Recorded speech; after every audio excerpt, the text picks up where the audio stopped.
Hey, it's me, your guide to a more mindful life. Today, I've got a mystical little secret to share with you that's all about enhancing your wealth, health, and love through a simple daily ritual.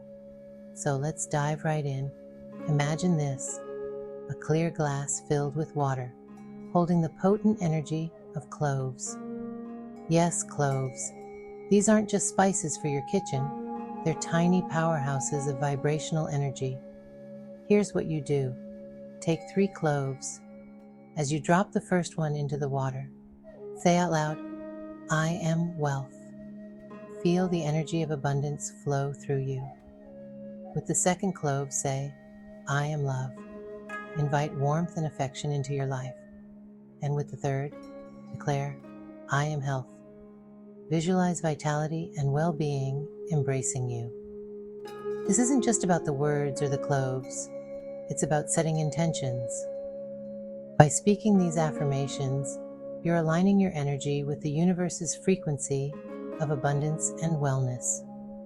Now, to amplify this effect, practice gratitude 3, 6, and 9 times a day.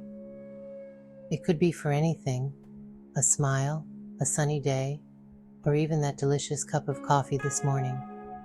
Gratitude multiplies the good in your life, and when combined with the cloves in water, it sets a powerful cycle of positivity and manifestation in motion. This practice doesn't just bring material wealth, it enriches you with love and health, balancing the scales of your life towards greater harmony and fulfillment. Remember, the universe listens and responds to the vibrations we send out. Through the simple ritual of cloves and water, coupled with heartfelt affirmations and consistent gratitude, you invite the profound energies of the universe into your daily life. So give it a try and observe the shifts that begin to unfold. Embrace the journey of mindfulness and watch as your life transforms, one clove at a time. That's all for today. Keep seeking, keep finding, and as always, stay mindful. Until next time.